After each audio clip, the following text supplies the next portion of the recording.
लगता है तुम्हारा दिल लग गया ऑफिस में, तुम छोड़ना नहीं चाहती। मोहित के लिए सोचना चाहिए, दुनिया खत्म नहीं हो गई। अगर मम्मी शामिल है और उन्होंने आगे से कुछ कहा नहीं तो आई एम होपिंग कि वो समझ गए। अगर अपने लिए नहीं तो कम से कम मेरे और मोहित के लिए सोचना चाहिए।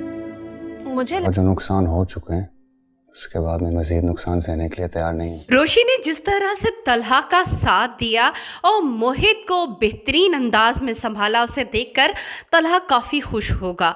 रोशी से उसे इस जिम्मेदारी की उम्मीद तो कतन ही नहीं थी। वो तो रोशी को कुछ ज़्यादा ही नटखट समझता था और समझता था कि वो किसी भी जिम्मेदारी को कबूल नहीं कर सकती। मगर जिस तरह से मोहित रोशी के करीब आ चुका है, रोशी से बेइंतहा मोहब्बत करने लगा, उसे देखकर तलहा बहुत ज़्यादा खुश होगा। आबिद साहब तो रोशी और मोहित की दोस्ती को और ज़्यादा गहरा करना चाहते हैं।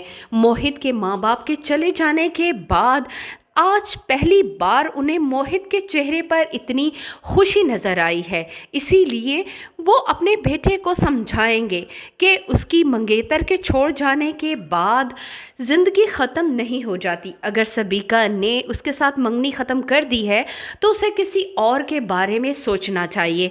और सबसे बेहतरीन इंतखाब तो उन्हें रोशी ही लगती है, नटखट सी रोशी, जो कि अब ऑफिस में भी दिल लगाकर काम कर रही है और किसी भी तरह से तलहा को शिकायत का मौका नहीं देती। रोशी शारिक जैसे शख्स के हाथों बचकर तलहा के और ज़्यादा करीब आ चुकी है। तलहा भी जान चुका है कि रोशी भले ही शरारती है मगर अपने किरदार के मामले में वो बहुत ज़्यादा स्ट्रॉन्ग है।